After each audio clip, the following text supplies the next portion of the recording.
Hi, and welcome to episode 2 of the Live Ayurvedic podcast. Today, we're talking about the three doshas, what they mean, what is a constitution, and if you've ever done a dosha quiz, what to do next. If you haven't done a dosha quiz, no sweat. Just stay with me and learn about the three doshas. If you've come across articles about Ayurveda, they probably mention the three doshas. They're like the ABCs of Ayurveda. Your journey with Ayurveda begins with getting friendly with these three terms: Vata, Pitta, and Kapha.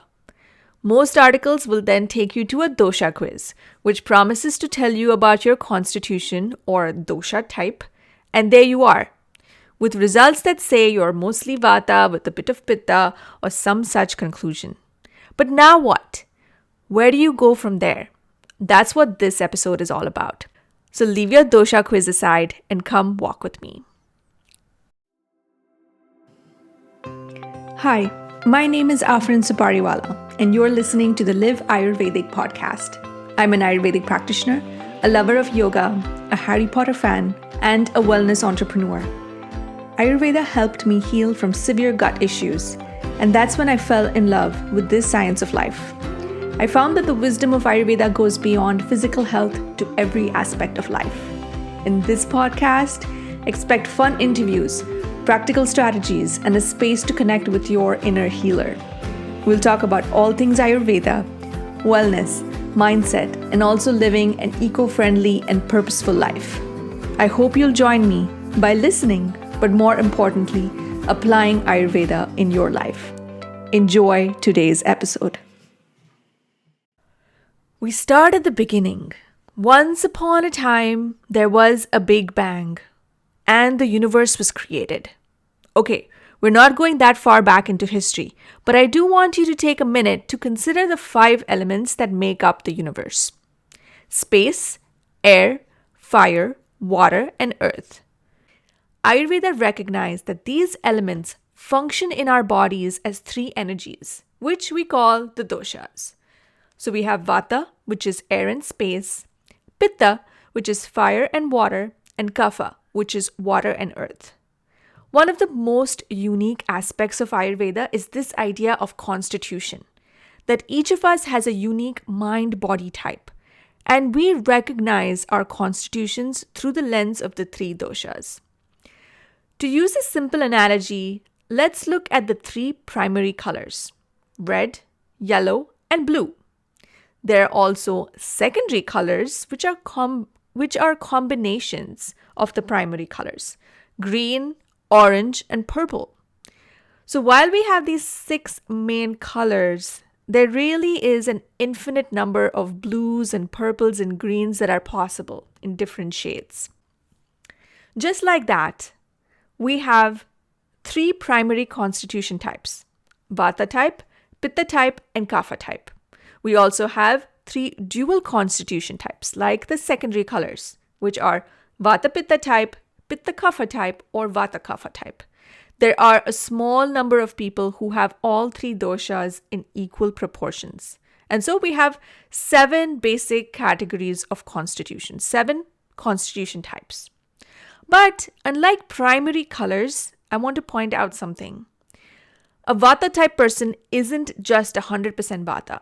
It just means that they are predominantly Vata. So we all have all 3 doshas in different proportions. And this unique proportion is called your constitution or Prakriti. Our constitution remains the same throughout our life, and it is determined at the moment of our conception. So we have it through our entire life. And that, my friends, is what a dosha quiz is trying to tell you. What your main doshas are. What constitution type are you? So have you done a dosha quiz? And what did you find? Did you relate to it, or did it leave you confused? Here's what normally happens. You do a quiz and you kind of agree with the answers, and then you do a Google search to read about the doshas, and you come across another dosha quiz which you take and you get a slightly different result, so you get a little bit confused and you move on. But Facebook has been stalking you, so next time you're browsing on Facebook, you are pointed to another dosha quiz which gives you a completely different result, and by the end of it you're so irritated that you just give up and move on to something more fun, like the quiz that tells you what Disney princess you look like. That's much more satisfying. So if that's happened to you, stay with me because here's what I want to tell you. 1, don't get discouraged. 2, it's worth it to get to know the 3 doshas and begin to identify them in you, and I'm going to help you do that. And 3, begin to get familiar with the qualities of the 3 doshas. Okay. The most reliable way to discover your constitution is to see an Ayurvedic doctor who can assess you and tell you your predominant dosha. And I highly recommend you take the time and invest in a consultation with an experienced Ayurvedic doctor to not only find your constitution, but also to get assessed about any imbalances and get the guidance for your ideal diet and lifestyle. So go do that. But before you go to the Ayurvedic doctor, it's helpful to get familiar with the 3 doshas, what they do and how they show up. So let's start there. First up is Vata dosha. Vata is made, again, of air and space and is the principle of movement. So I want you to think about the wind. Vata governs all the movements in our body. Breathing, the movement of food through your digestive system, the movement within cells, the movement of the electric current between your nerves. The qualities of Vata are cold, dry, rough, mobile, light, and subtle. If you remember the qualities of each of the 3 doshas, you have the key to begin to use Ayurveda in your life.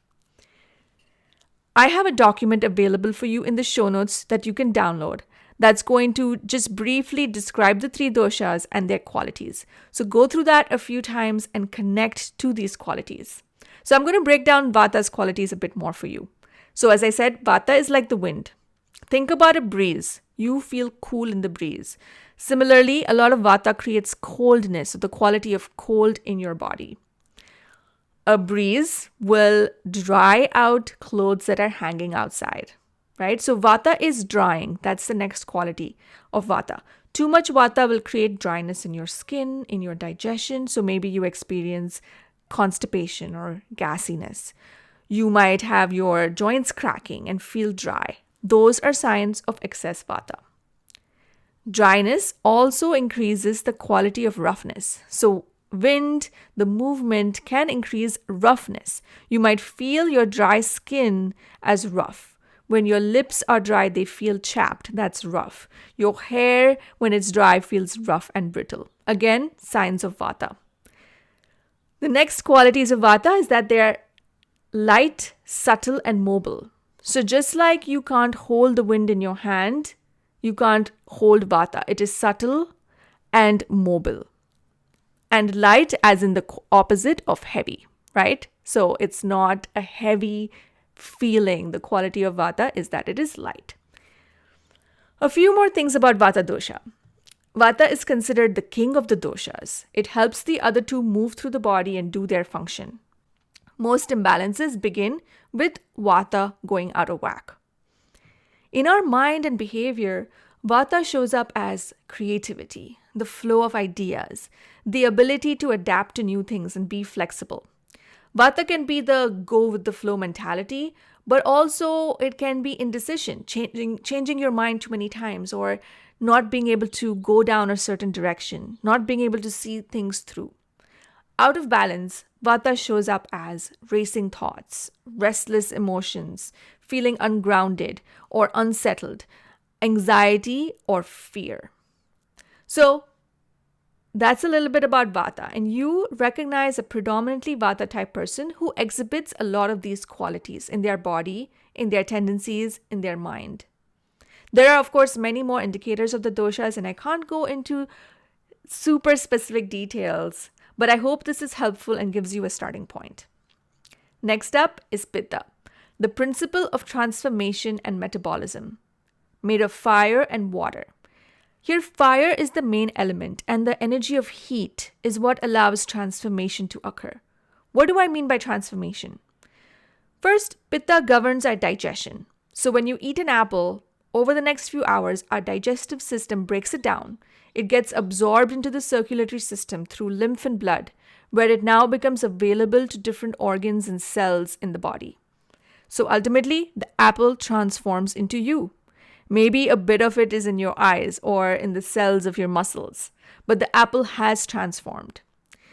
Lots of systems are involved, of course, and all three doshas are involved in digestion, but it is the fire element, the acids, the enzymes, the bile that are responsible for that transformation. So, Pitta is involved in your digestion, in your hormonal system, in your metabolism, the body temperature, your cellular transformation, and even in your mind as you digest your thoughts, emotions, and perceptions. Whatever you perceive through the five senses gets digested by your mind, which is governed again by the Pitta quality, this digestion of thoughts and perceptions. A Pitta type person can be a strong leader. They have a plan, they're organized, and they know how they want things done. They can be sharp with a penetrating intelligence and maybe a slight edge of impatience if they don't manage their emotions well. In balance, Pitta helps you be decisive, to have a systematic plan, to organize things around you. Out of balance, Pitta can be aggressive, angry, impatient, or jealous. Out of balance in our bodies, Pitta shows up as inflammation, red irritated skin, acidity, or burning sensations. So the qualities of Pitta are like fire: hot, sharp, slightly oily, spreading, and light. Pitta primarily lives in the small intestine and also governs the eyes, the skin, the hormonal system. Okay. Next, we move on to Kapha. This is the energy of lubrication and stability, just like the elements it is made of, water and earth. Kapha governs the lubrication and fluids in our body, the mucous membrane that lines our inner body, the fluids in the lymphatic system, in our cells and in our joints. Kapha holds the body together. It's what gives our body structure. Kapha types have strong endurance, well-built frames, and large joints. They may tend to gain weight and prefer to just stay put. Kapha also governs our immunity, and a good presence of Kapha gives one the sense of being grounded and balanced. Kapha types are very loyal and often take on roles like being caregivers and nurturers. While a Vata type person may come up with the idea, a Pitta type person may make the plan, but the Kapha type will see things through. They have good memories, but can get overly attached to people or things. The qualities of Kapha are dense, heavy, cold, solid, smooth, oily, sticky. Kapha types can tend to have congestive issues, frequent colds, clammy skin, or issues with water retention. A Vata person gets easily flustered, a Pitta person gets easily irritated, but a Kapha person doesn't get ruffled very easily. They're able to stay grounded and stable. But sometimes that groundedness takes them to lethargy, in which case they may get down on themselves and feel sad or depressed. So, well, there you have it. We've talked about all three doshas, and we have all three in each of us. They work together. Each dosha has its strengths and weaknesses, and all three can keep us balanced or can get us sick when they're out of balance. There's one more thing I want to add. The doshas are energies that change easily based on our inner and outer state. In fact, throughout the day, there's a gentle rise and fall of each of the doshas. For example, during the middle of the day at noon, when the sun is at its warmest, there's a natural rise of Pitta dosha. Similarly, each season has a different dosha that is predominant. For example, in fall or autumn, it's windier. The leaves get dry and they drop. So that is a quality that is showing the qualities of Vata. It's a predominantly Vata season. Also, different phases in life have different doshas in predominance. For example, in childhood, Kapha is predominant. That's why you see kids typically have a lot more colds and congestion and runny noses because they are in that predominantly Kapha phase where they're building and growing their bodies. So the three doshas are always dancing, gently flowing in a rhythm through us. They are influenced by our food, our activities, our thoughts, our environment, and even how we dress. That's what makes Ayurveda so empowering. Now that you're a bit more familiar with the three doshas and their qualities, look for them in your life. Are you adding enough heat and warmth to keep your vata and kapha balanced? Are you adding too much heat with spicy foods or hot stimulants that throw your pitta in overdrive? Are you exposing yourself to too much movement, fast-paced activities, and so aggravating your vata and feeling restless or ungrounded? Or are you eating too much heavy, cold, creamy food that increases kapha, leaving you feeling congested, heavy, and sluggish? That's the dance of the dosha that Ayurveda offers you a chance to dance along with. Anyway, the food influences us, and the weather impacts us, and the activities have an effect on us. Might as well know the effect so we can fine-tune our exposure and control the effects. So that's what knowing your doshas can do. So going back to the quiz, it's not so important knowing exactly what your constitution is if you don't know what to do with that information. Once you become aware of the dance of the doshas, you get familiar with yourself and you recognize, oh, today my vata feels imbalanced, or today my pitta is showing up, and you make the right adjustments for you. Of course, as I said, I highly recommend you work with a doctor or practitioner to deepen your understanding of yourself. And if you found this episode helpful, please stick around for more in-depth conversations about Ayurveda. And with that, I'm going to sign off for today. I'd love to hear from you. Leave a comment, a DM, a review, and be in touch. Take care. I'll talk to you soon.